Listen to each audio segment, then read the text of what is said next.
Nationwide Series event ever at this beautiful facility, and this race is green. A number of the double-duty drivers starting at the back of the field. Here's Kyle Busch plowing his way to the front of the field. That 33 car is flat on the move. As the battle for the lead is on in two. Go, come on. Kevin Harvick in the 33 is behind the wall in the garage. Caution is out. There's a car up into the wall in turn number 2. We can't give up track position. I can't beat them if I do the same thing they do. Oh, Keselowski stays out, thanks everybody. Well, it could be a sitting duck or it could be a stroke of genius. Busch just to the point here in Iowa. 88 car hitting his nose underneath Kyle Busch. It's not over. It's a drag race. The 88 of Brad Keselowski with a second win and an inaugural win at Iowa. Oh, yeah! That was 1 week ago at Iowa. This is today as we get ready for final practice. And Brad Keselowski, who had the single largest payday in Nationwide Series history just last week, looking to go 2 in a row here at Watkins Glen. Take a look at the updated points. Kyle Busch leads by 207 over Carl Edwards. Brad in third, knocked 20 more off. He's got a long way to go. Kyle's pretty much in control of this. It's his championship to lose. But we have a lot of road course specialists coming in to Watkins Glen. How about Ron Fellows?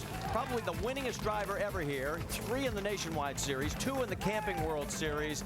He loves this layout. And last year, Marcus Ambrose made his mark and claimed his first victory in the Nationwide Series here at the Glen. And both of them will be in the mix as well. And joining me here in the booth, obviously, is still Dale Jarrett. And we lost Andy. No, actually, Andy's going to be joining us.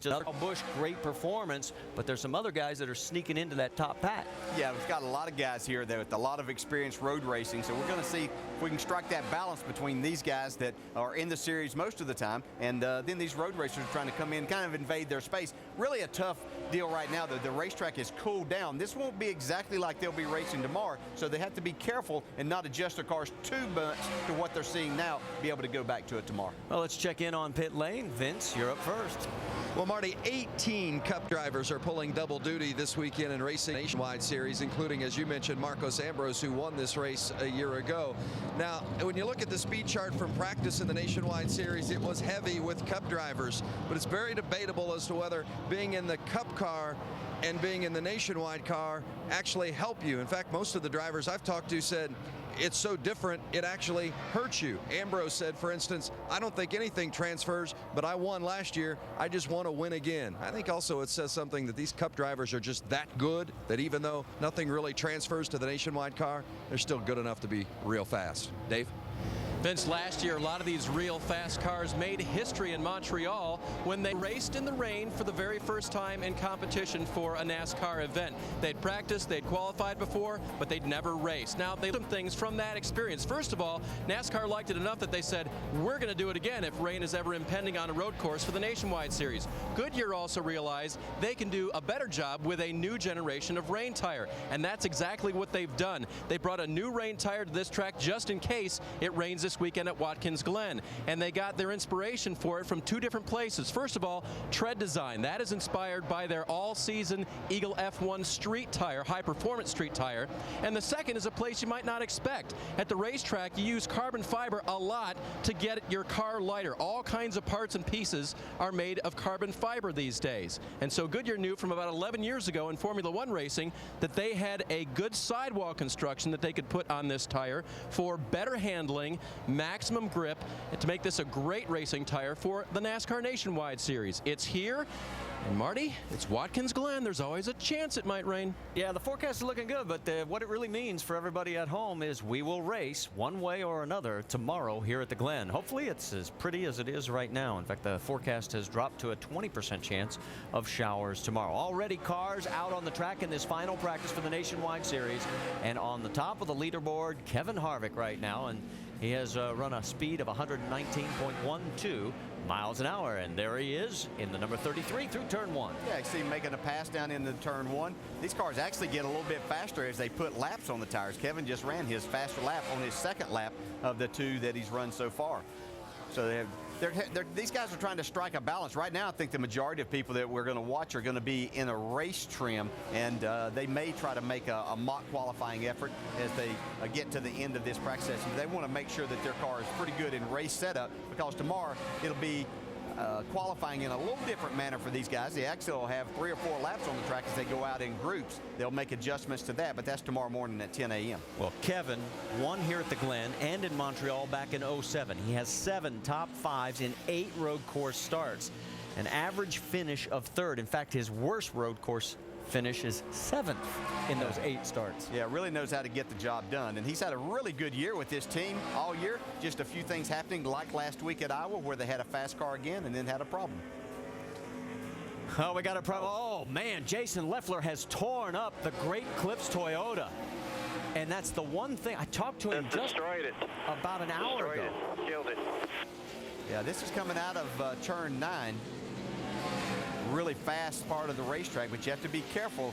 There's not, as you can see, not room to make a mistake down there. It's a hard hit.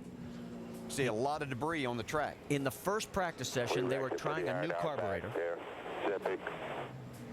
And they were looking for fuel mileage. He said it hurt us so much on speed. He said we junked it. We went back to the old setup. And he said all I got to do now is, get my rhythm back and keep it off of the walls. Yeah, the problem these guys say that not running many road courses, they don't have many cars, and usually they'll have one. We're going to get a look at it right here. You can see, whoa, it really gets loose. A fast part of the track as you're exiting, trying to get, wow, look at the car get up in the air. Man, that's a violent hit. That's a tire wall over there in front of the guardrail that you hit, and you can see that it just sent the car airborne. Jeff Burton had the best view of that right behind him. He made it through safely. He was 4th quickest. He had turned 2 laps, 118.33 miles an hour. And there he is climbing out, and that's the best news of all. And both ends of that car are junk.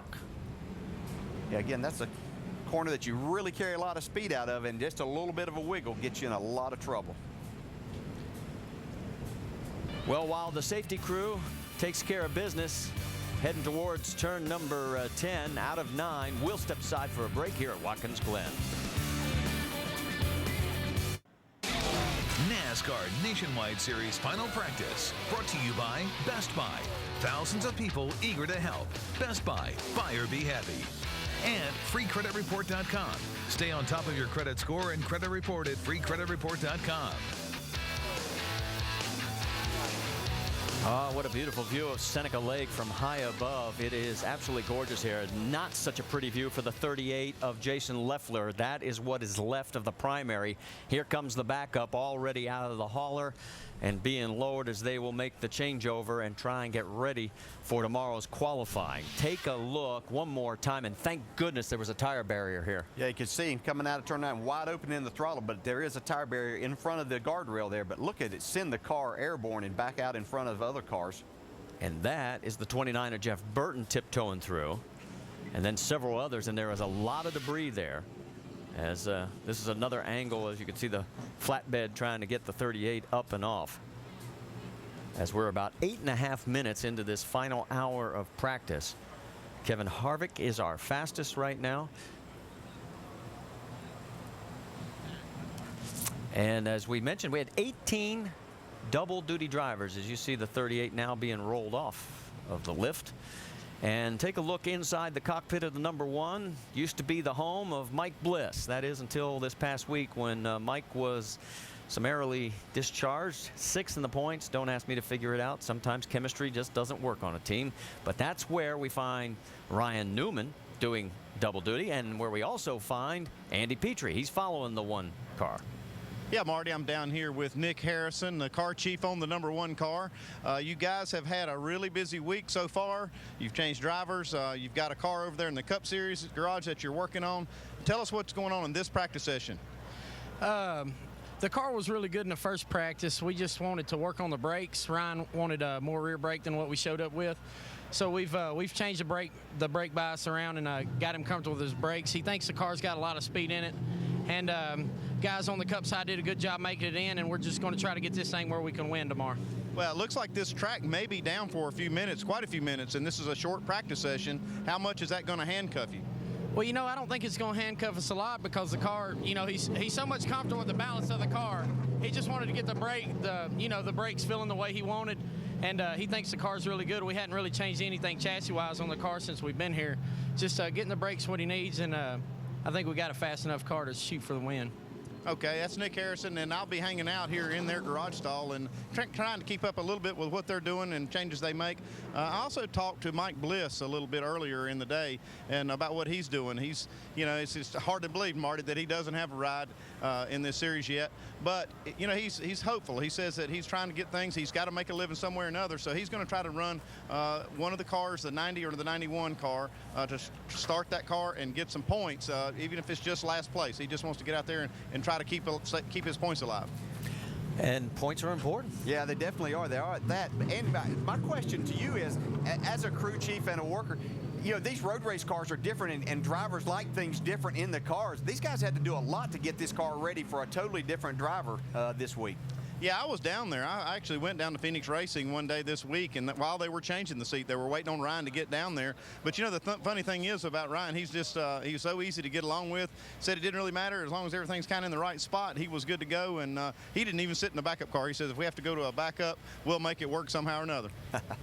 All right, thanks for the update, Andy. We'll check back in with you. You know, another car that we were noticing, there is Ryan. He has yet to turn a lap here in this final practice session. Boris Sed's in the 09 that John West Townley's normally in. He's 6'4". John West is about 5'10", and Boris's knees are up around his ears. Yeah, there's a lot of things that have to be done inside these cars, and each driver does things a little bit different as far as where they want their pedals and things. And so it sounds like Ryan Newman was pretty easy to accommodate, but here we've got a foot cam in Boris Sed's 09 car, so we'll be watching his footwork. I'm glad they didn't have anything like that whenever it was for me, or they ever wanted to put that in there. I might have really confused people the way that I went about it. But this will be great to watch as we see Boris and getting things set and how he has things inside the car, how he goes about heel and toeing. Some drivers use their right foot to be on the brake and then to rev the gas to match the RPMs at the same time. So be fun to watch. Well, and Boris talked to him about an hour and a half ago, and he was saying that it is very cramped in there, but there's nothing else they could do. They moved the throttle pedal a little bit. They moved the brake pedal a little bit, but it's not a real comfortable weekend for him inside that car. Exactly, and you're talking about a tall guy here with a big foot, and you see there's only so much you can do with the pedals this day and time, and just getting them as close as you possibly can. You can move the pads around on the pedals quite a bit, and that'll get you closer to what you want. But we'll have a lot of fun in watching Boris as he practices and goes through the race tomorrow. Well, Boris is going to be our in-race reporter. If you want to ask him a question, it may be answered during tomorrow's race. Go to ESPN.com, search Ask the Driver. Tune in tomorrow at 2:30 Eastern on ESPN2 to see if your question is the one that is selected. And we are still under the red flag after the 38 hit the wall hard. Take a look at the 60 of Carl Edwards. He's still in the garage area, and they were working on this car and wondering if he really did drive through some of that debris. Vince, what's the latest? Well, let's pose that question to Carl Edwards. You came up on the Jason Leffler accident. Did you get in any of the debris that was on the track? Yeah, I saw debris I'd never seen before. I saw a shock shaft with a piston on it laying out there on the racetrack, so I'm glad Jason's all right. They said he got out of that car. That was a pretty terrible crash. That is a real high-speed section, you know, and all the cars seem to get a little bit loose right there, and you know, I guess he just hit that tire barrier. But our Save-A-Lot Fusion's just not real fast. We're working on it, and the places where I think I should be fast, we don't have the grip we need, so we're working on that, and we actually rolled through some debris, and so they're looking at the tires right now. You're one of 18 guys who are doing double duty this weekend. What can you do with this race car maybe that you can't do with the Cup car? I can be a lot more aggressive with this one. You know, without the power and with all the downforce that this thing has, I catch myself, you know, I should step on the throttle sooner, you know, but, you know, that's the biggest difference is the horsepower. Carl Edwards in the 60. They've just put the hood down, getting ready to go back out as they continue practice. It's Marty, but it's okay. I understand. It's easy to get confused. Doc was here for qualifying. It's just something we'll all get used to. And take a look at the crash one more time. And Carl mentioned some of the pieces he had never seen before. Yeah, and we see Jason Leffler here get loose, just like Carl was talking about. High-speed area car just destroys the back end of the car. Now, the first car here is Jeff Burton coming through here. And now we'll see Carl Edwards here. See, right there, really jerks. You find yourself looking at stuff there, and then all of a sudden something else popped out, and that could have been that shock shaft that he was talking about. Boy. There's just pieces and parts that you don't expect, and you're trying to look and make sure everything's okay, and then you don't want to run over anything. So he had to make a pretty quick move there. One interesting statistic from the morning practice we were noticing: 18 drivers are doing double duty, right? Out of the top 21 in the morning practice, 18 were our double duty drivers that were the fastest. Only Justin Marks, Brad Keselowski, and Steve Wallace cracked that group. Talk about what's coming up tomorrow. Qualifying at 10 a.m. Eastern on ESPN2 for the Nationwide Series. And then the race, well, you'll see it at 2:30 Eastern, also here on ESPN2. Sprint Cup Series action, happy hour tomorrow from 1:30 Eastern on ESPN2. And then NASCAR Sprint Cup Series at Watkins Glen, Sunday, 1 Eastern over on ESPN. And then NASCAR Now, presented by 5 Hour Energy, Sunday at 10 a.m. Eastern on ESPN2. And then 10 o'clock p.m. also on ESPN2. Cars are waiting to go back out as this practice session is now 16 minutes into the final hour. Stay with us.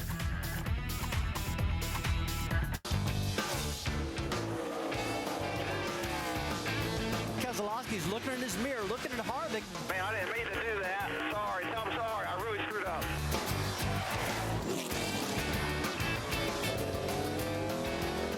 The way to win the race is you got to have enough fuel to make the car finish. 5 to go, then you can go after him again. Gonna be gone. We're gonna be out of gas. Got that. Caution, that's it. That's it. Race is over. Marcus Ambrose goes to victory lane for the first time in his career at Watkins Glen. And if you remember, that was a fuel strategy race. As you see Marcus Ambrose turning his first laps here in this final practice. It was Jimmy Johnson and Jeff Burton leading with about 4 laps to go. Both of them ran out of fuel. Marcus was the man who inherited the lead and held on. He's done a great job in the road races we've seen so far. He's really been impressive in the Sprint Cup Series all year long, but one of his few appearances here in the Nationwide Series this year. Great news. Jason Leffler has just been released from the medical center. Let's check in with Dave. And Marty, he's getting ready to ride back to the garage area now. Jason, walk us through the entry to that corner and then the horrific exit. Well, you just getting back to the gas wide open there, and been a little free there all day, but just pushing it too hard and lost it. Got loose once and then couldn't catch it again and ended up in the grass there, and just was along for the ride after that. So it's a shame. Our car was really good. Guys are doing a good job, and our backup is it'll be good enough to finish the race. So we just got to do a little damage control here and keep it on the road tomorrow, not miss any shifts and do all that, and then try to get the best finish we can. All right, Jason Leffler will make his way back to the garage now. Vince, I understand you're standing by the backup car?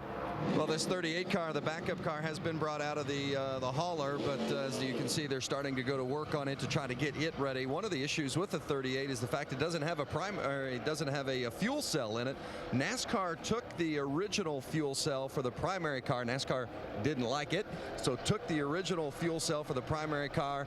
They had to take the fuel cell out of this backup car to put in the car that Jason just wrecked. So now this car, the backup, is without a fuel cell. So they've had to go borrow one from the backup car of the 10. Did you follow that? It's kind of like a road map. Yeah. But eventually they're going to get a fuel cell for this 38 and put it together and be back out on the track for Jason Leffler. We did follow that. We do understand, and so hopefully they'll be able to get it back together. And Carl Edwards, the 60 car, whoops, the 75 has just looped it around, and that's Brett Rowe in the second Morgan Shepherd entry. But Carl's moved to the top of the heap.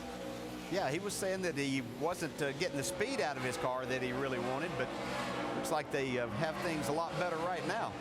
He's talking about a couple of places they need to really pick up where he thought he should be going faster, and apparently they made some changes that worked. Little smoke coming out of the car right in front of Carl. Carl qualified 33rd for Sunday's Sprint Cup race, and that's Brad Baker right in front of him that Carl's going to basically say bye-bye to right now. Yeah, you hate to get trapped when you're out there on fresh tires and doing things. That's actually slowed him down almost 3 seconds that lap in running up on that car. But he was patient, took his time. He's just in race mode here. He's going to put some laps on the tires and see how his car reacts. David Reagan right behind Carl. Reagan a lot further down in the running order. He's 20th right now on the speed charts. Right behind Carl in the number 2 is Kevin Harvick, position and number 2, and then Ron Fellows is 3rd right now. Yeah, Denny Hamlin up in the 4th spot and Robby Gordon 5th. So these Cup drivers and road course specialists kind of taking over the series for this weekend. There you see the 62 Brendan Gaughan. And here we are on board with Boris said, heading through the bus stop chicane. Yeah, you can see he tries to straighten that out as much as possible. There's 3 corners that you actually have to make there. And what you try to do is drive the car as straight as you possibly can through all that. Let the chassis grip. We're going to ride along and watch Boris with his footwork here.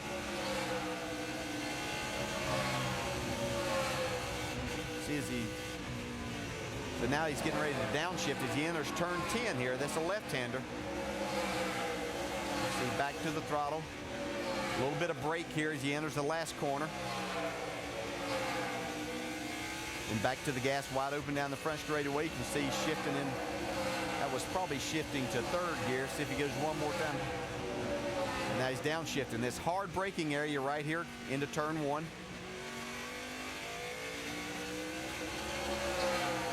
Really good. You can see just how smooth and quick he does all of this. Makes this look pretty effortless. He sat on the pole back here in the Nationwide Series race back in 1998. That was his first career Nationwide start. He's had 6 career top 10 finishes, 2 of those coming right here at Watkins Glen. Another hard braking point as you get ready to go into the chicane right here. You can see Boris, he doesn't really use the clutch to downshift, but he will use it on his upshift, which is a little bit different. A lot of the guys don't use the clutch to, as far as downshift or on the upshift, the way that he is. You'll just go straight from 2nd, 3rd to 4th gear. But this is a really good way to take care of the transmission. Well, and also the brakes. In fact, the guys from Brembo gave us a sheet that showed that this and Martinsville are the 2 toughest tracks on brakes. We talked about Ryan Newman a little bit earlier. He has one of our onboard cameras this weekend as he comes down the front straightaway to complete another lap. 22nd on the speed charts right now for the number 1. There you see he was 13th in the first practice. Kevin Harvick has just jumped up to the number 1 spot. He's right behind Ryan Newman. There is the 33. He has turned a lap now of 120.05 miles an hour. That translates into a minute 3.47 seconds. So final practice still with about 35 minutes to go here at the Glen.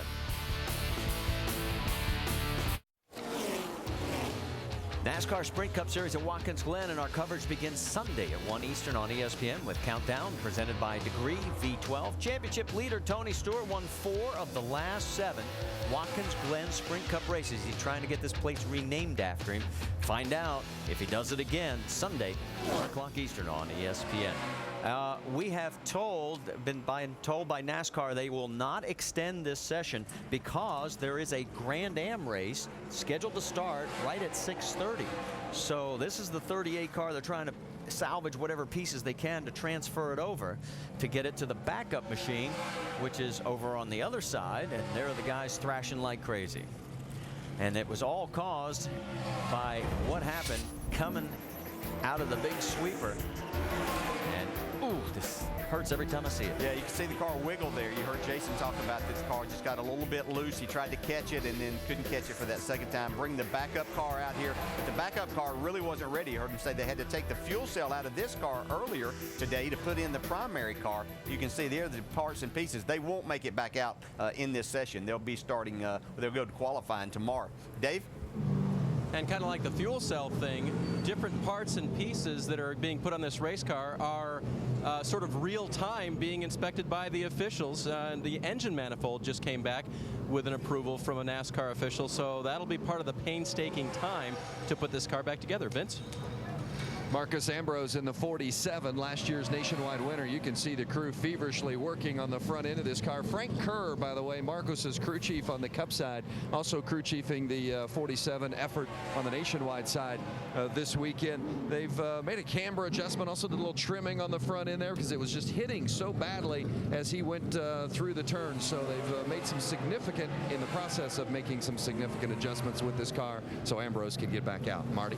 And while you finished up, Vince, Robby Gordon has now made his claim to the fastest of our final practice at 120.28 miles an hour, and there he is in the 55. Yeah, big weekend for Robby. He looks forward to this. He can run both races. He loves to road race, and he had a kind of a disappointing qualifying effort in the Cup side of it, so he's out here and got this up to the top of the list. Somebody just went way wide there. Oh. Yeah, that would.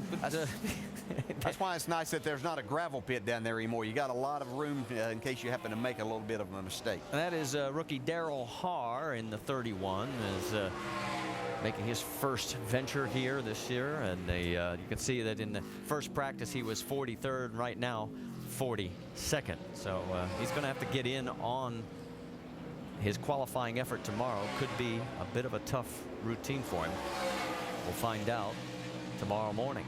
Yeah, we talk about these guys, the difference in the cars and how different they are from the Cup side over to the Nationwide side. Obviously, one obvious thing is the horsepower difference. You feel like you can really be aggressive with these cars. You have more downforce, less horsepower, but you can see Robby there a little bit loose. Take a look at the 98 of Mr. Menard. Paul is third quick right now. Another one of our double duty drivers. In fact, double duty drivers own the top 9 spots. Stephen Wallace is 10th. He's the fastest of the Nationwide regulars. Yeah, Paul's having a pretty good day here. He's got a fast car in this. He qualified well for the Sprint Cup race on Sunday, so he's found this place to his liking. Paul was 9th quickest in the morning practice here in the Nationwide Series. Qualified 14th for the Cup race. And as we pointed out, well, he's just been bumped down a spot. Kyle Busch has taken over the 3rd position after just turning a lap at 119.9 miles an hour. Yeah, we kind of knew that was going to happen. Kyle Busch led the practice session that they had earlier today. Yeah, Kyle has only run a total of 5 laps so far. The set heads. They were waiting all day for that to happen, where they could get that once Boris got into the Cup race. Look at this. This is great. Unfortunately, Boris doesn't have any idea about what's going on. There he is. He's getting back into the garage area, talking it over with the team. Watching him getting in and out of this thing could be fun, too. We mentioned the fact he's 6'4", and it's been a tight fit. Yeah, but he makes things work. He had a great qualifying effort on the Cup side. He sits 7th here in this practice session, so he's got the start of a really good weekend. He qualified 9th for Sunday's Cup race. And boy, he really was hustling in that car in that qualifying session. Yeah, as good as he possibly could, because he knew he was in a situation of having to make the race, so he couldn't go completely after it. Here we watch Kyle Busch, who's moved up into that 3rd spot in this session. You know, I saw him earlier today, and I flat out asked him about last week. I told him what I said on the air about, you know, there would be guys that would kill to have 6 wins, 7 seconds, 13 top 2s, and you look like, you know, somebody stepped on your dog or something. And he says, well, they're not Kyle Busch. And he says, I always feel like I can do something different, do something better, or our team can do something better, and we should win when we're in those positions. Well, he's just he's a fierce competitor. You know, he wants to win every week, and he considers everything else to be a failure pretty much right now. And you know, he can take that attitude as long as he doesn't let it interfere with trying to win a championship. And you know, I think his team's doing a phenomenal job. He's doing a terrific job on the racetrack, having that many opportunities to win races. And when you put yourself in that position that many times, good things are going to happen. But he has the attitude that if it's not first, then he thinks that they have to get better and have to make some changes. Well, let's find out if there's any changes going on in the number 1 car of Ryan Newman. Let's check in again with Andy Petrie. Yeah, guys, they're having a little bit of issue with the brakes, and it's kind of a funny problem. Ryan is saying that the brake pedal does not come back when he lets off. It doesn't pull back like he wants. In other words, when he lets off the brake, it's not following his foot. So that's the only real issue he says that he's fighting on the track. The car's handling well. He got some brake caliper temperatures down there. You saw how the guys checked the tire temps and the brake caliper temps, and the left front caliper was hotter than the right. So they're checking that out, and Ryan's going to get out of the car, and they're going to try to fix this brake pedal where it'll come back up and follow his foot just a little bit better. And that's a tough problem, Andy, as a driver, because you want that brake pedal to come back. You don't want to have to be, there's so much going on, you don't want to have to be pulling that brake pedal back up, which is basically almost what he would have to do. Take a look as you've got the Ron Fellows foot cam. A little bit different style. We'll see how he is working on the brake pedal. That's hard on the throttle, shifting, hasn't hit the brake yet. And we mentioned earlier, this is, along with Martinsville, the toughest track on brakes. And there he is. Now this is classic heel and toe. You watch, he'll take his right foot that's on the accelerator. Whenever he gets to a braking point, he's going to brake and put his heel over on the throttle. Now he didn't downshift right there. We'll watch him as he goes down into turn 1 here. So he's upshifting there. He's probably into high gear. He's going to go down into turn 1, high braking with his right foot. He's going to have to downshift, so he gets over and revs up the engine to match up the RPMs. It's just a great shot right there. And that lap just put him into number 2 on the practice speed charts, right behind Greg Biffle. That's right. Biffle is right in front of him. And these two have gone, and Biffle really turned in a lap. 122.81 miles an hour. That's Brad Keselowski, and there is the 16 of Greg Biffle. 122 at 71 seconds. That's a minute 1.8. And second is Fellows at a minute 3. That's pretty stout. I tell you, that's a great lap by Greg Biffle. He had a good qualifying effort also, so it shows that you have a good day in one of the series, it can translate over into the other. So let's drop on back a little bit further and check in on Ron Fellows again. He is still shown as second on the speed charts. And there you see where he ranked in first practice, 7th. Now he's second, and looks like he's easing it off, Vince. Well, it's very interesting because when Fellows had come in on his previous stint, he said, in turn 1 and 5, I'm loose, but if we fix that, we are good. They came in, they made those chassis adjustments, rolled back out on the track, and immediately went to number 2 on the speed chart. So the 5 car, very solid here in this practice, Marty. It certainly was as he pulls in, and we have about a minute and a half remaining in this final practice session. Take a look once again at what is left of the primary for Jason Leffler and the 38 team. And they will not make it out, as we all pretty much knew, because they just have so many things that they've got to take care of. They still don't even have the fuel cell in the car, so they're going to go into qualifying tomorrow morning cold. Yeah, that's going to be tough for Jason, and you can hear in his voice with the interview a minute ago that he wasn't too excited about the prospects of this car. Tomorrow will be about making solid day out of it. He's up in 4th place in the point standing, so he'll just want to get out of here with as good a finish as he possibly can. Yeah, and he'll freely admit he is not what you would call a road course specialist.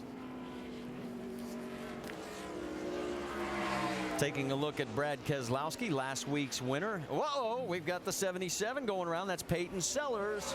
That is between turns 10 and 11. He gets the car refired. Yeah, he's not over in the gravel, so he can get this car going. Has to be careful that nobody's coming around. Probably a situation just getting loose, getting into that turn 10. See what happens here. Yeah, you can see it was wide. The car probably started wheel hopping back there. You brake pretty hard getting into that corner. It's a really fast corner. Get it a little bit outside the area there with the wheel hop and just turns around. And that was right in front of Brad Keselowski, who we were getting ready to talk about, as he's headed to the garage area because this session is over. Dave, let's check in with you. And he came in 14th quick when the day was over, and he's now going to roll into the garage area. You know, it wasn't all that bad for Brad. Talking to the crew, the car was fairly well balanced, and on that last run, the only turn he really wanted them to work on was to help him with turn 2. They didn't change any parts. They just made air pressure, track bar, wedge adjustments, things you can do without changing parts, because the car wouldn't turn well in turn 2. DJ, did you ever get your car good enough here that you were focusing on one turn only? No, I don't think I ever did, although I had a fast car here a couple of times. But you know, that's a good problem to have when you get down to kind of nitpicking and getting it at one place out of 11. Well, Brad and Stephen Wallace are the 2 fastest of the nationwide regulars, 16th and 17th. Marcus Ambrose has just jumped to the number 3 spot on his last lap, and there he is, as he has turned in a speed of 120.5 miles an hour. So it looks like Greg Biffle found something in that last few minutes, because, boy, he just laid down one heck of a good lap. The view back from turn 1 towards the finish line here at Watkins Glen International. What a historic racetrack. I mean, Emerson Fittipaldi has won here, Graham Hill, and of course, the NASCAR Nationwide Series has had some great moments as well, and we've just finished final practice here. There's Marcus Ambrose, and it looks like Ambrose may be moving up to the number 2 spot, because we're starting to check in on Biffle's fast lap, because it's 1.2 seconds faster than Ron Fellows, and let's find out if it really held up. Dave? Yeah, there was a time there that was very impressive. Even Greg Biffle was impressive when we showed him on our fan view, but I understand there might have been a turn or 2 missed in that particular lap. Well, there's no way to shortcut the track around here that I know of, so I thought it was a pretty good lap. But when you finally ran all the corners, Greg, how was your car? My car's really good. You know, City Financial guys and Eddie and all these guys are doing a great job. Brakes are really good on this car. It's going to be a fun day tomorrow. This is the funnest race up here, in my opinion, to do. And, you know, I just went straight through the chicane to avoid some traffic. We just made a shock change. I wanted to get some clean laps, and I've been passing cars every time I've been out there. And there was a few cars right there, and big gap ahead of them, so I just shot through the chicane and made a few good laps. So I'm real happy with the car. Guys, get it ready for tomorrow.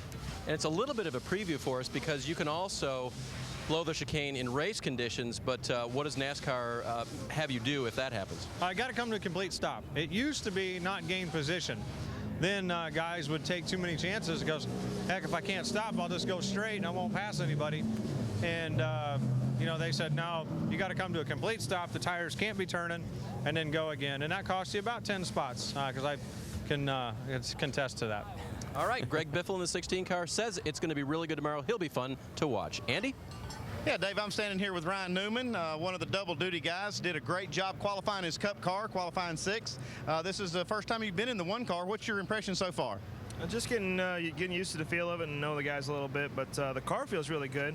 We're working on that 5th spring, the brake pedal spring. That's been the biggest thing, just so I know where the pedal's at. I needed to chase my foot a little bit better, but it's been fun. Thank James Finch for the opportunity to drive the Miccosukee Chevrolet and try to have a good run. That was all our race trim stuff there, so we did our qualifying run. I wheel hopped it in the first session, and I think we got a pretty good car. We just the car feels really good on the corners, and it in general feels pretty good. We just got to make the brakes a little bit more consistent for myself, and we'll be good. What are the big differences between running this car, the Nationwide car, and the Cup car? You're jumping back and forth. Is there a lot of difference between the two? Well, there is. I mean, the one thing that's the same is the tires. The tires are the same, so that makes it, you know, that's the only thing that's touching the racetrack is the tires, so you get a good feel for that. But the car feels a little bit faster in the corners and a little bit slower on the straightaways just because of the horsepower. And it, you know, for me, the way I drive it and the way our transmission races are, it drives very similar in respect to that. But you know, it's a little different feeling when it comes to hitting the corners and how hard you can push it into the corners because of that lesser horsepower. Okay, Ryan, that's from down here, Marty. Ryan Newman looks like he's pretty happy with the 1 car. Yeah, and you know, it's great that we were able to talk to Greg Biffle. We saw him go through and blow the chicane on the cool-down lap. We just didn't see, our cameras didn't pick it up initially when we saw his name jump up to the #1 spot. So I'm glad we were able to clear that up. And for Ryan Newman, of course, he is 14th quickest in this final session, only turned 6 laps. Let's take you back to August 13th of '05 when he took the lead on lap 75 and came across to take the win here at Watkins Glen. He'd like to repeat that tomorrow. NASCAR Nationwide Series Final Practice, brought to you by Dave & Buster's, Feed Your Fun, and Nationwide Insurance, official auto insurance partner of NASCAR. Rolling hills in the Finger Lakes region, where Watkins Glen International has the final standings of practice here. Let's show you the top 10. And you notice now that Greg Biffle, his lap where he didn't blow the chicane, moves him to the #8 spot, with Ron Fellows now fastest, and he only turned 5 laps, Vince. That's right. It didn't take Ron Fellows long to get fast, that's for sure, in this 5 car. Ron, where is the key in a successful lap, a fast lap here at Watkins Glen? Well, you know, the S's are everything. It's if you can carry a lot of speed through 2-3, it carries you for all the way to the inner loop. So that's straight away at, you know, when you're going 170, 180 miles an hour, you can make a lot of time if you can get there sooner. So that's what we've been focusing on here with the Fastenal Chevy is exit of 1 up through the S's, and then everything else is a bit of a compromise. When you run so few races, how important is it to come in and hit it with your crew chief right away? Brian Campy, your crew chief this week. Yeah, big. You know, we got a chance to work together a little bit last year prior to going to Montreal, and obviously we had you know, a terrific win for GoDaddy at Montreal, and feel like we kind of picked up where we left off. You know, just very methodical. There's a great bunch of guys, junior, and good fun. You know, just a methodical approach, and we just keep getting better and better. Yeah, the Fastenal Chevy very fast with Ron Fellows at the wheel, guys. Dave? And Vince, Kevin Harvick has been having some good fun out there in his 33 car. After the Jason Leffler wreck was cleaned up, he went out there for one long run. And what did you discover? We just wanted to make sure our Copart Chevy had the right cambers and things in it, and just really wanted to see where the balance went. But really the times actually got a little bit better and stayed really consistent as our fastest lap all the way to our last lap. So Copart Chevy's been really good. We're not going to make any changes, and hopefully I can do a better job qualifying tomorrow than I did today. So just got to make sure we don't make any mistakes, and we'll be right there. On older tires, it kept getting better. Were you backing your laps off, trying different things? I mean, how did the laps get so much better? Well, I mean, a lot of the laps were just catching traffic and in traffic and things like that. And in clear track, it ran, a 13.4 at the beginning, and it ran a 13.3s and 4s at the end. So that's really good when you can, stay consistent like that and not fall one way or the other. And hopefully we can get it going early. And Kevin knows how to win here. He's done it once before in the Nationwide Series. Marty? Well, I'll tell you what, he does very well. 7 top 5s and 8 road course races in the Nationwide Series. Let's take you back to 2007 when he took the lead after the halfway point. This is when RCR went 1-2 in this one, with Kevin taking the win here at the Glen. And the celebration went into the night, shall we say. Yeah. So have a tendency to head over to the Seneca Lodge where the laurel wreaths are all hanging. Let's project a little bit into tomorrow. We pointed out that you got to go down to like the 16th, 17th spot to see a nationwide regular. We're going to see the same thing in qualifying? Yeah, we're going to see that in qualifying and when we get to the race. It's just that these guys have so much experience that the teams are probably better prepared for this type of racing because it's so difficult. And you just can't substitute that road racing experience that a lot of these guys have. So we're going to see a lot of that. I tell you what, these two guys at the top of the list, Ron Fellows and Marcus Ambrose, everybody else better pay attention. That might be the two guys they have to beat. Not just because they're at the top of the list here. They've just had a lot of success at this. Well, it's going to be interesting to follow and find out. Of course, we'll have qualifying tomorrow morning at 10 a.m. And that is still what is left and what they're trying to salvage from the Great Clips Toyota. It got clipped coming out of that high-speed corner heading towards turn number 10. And they are working feverishly trying to get the backup car ready for tomorrow's qualifying and the race for Jason Leffler. Stay with us. We're coming back to the Glen. Let's check the motorsports calendar for you one more time before we get out of here. NASCAR Nationwide Series, we have qualifying tomorrow morning at 10 a.m. Eastern right here on ESPN2, and then the race at 2:30 Eastern here on ESPN2. Sprint Cup Series action, happy hour tomorrow at 1:30 Eastern, also on ESPN2, but the race you'll see at Sunday, 1 o'clock Eastern over on ESPN. And NASCAR Now, presented by 5 Hour Energy. All you have to remember is 10 a.m., that's on the morning side on ESPN2, and then 10 p.m. on the evening side for the wrap-up of the entire race weekend.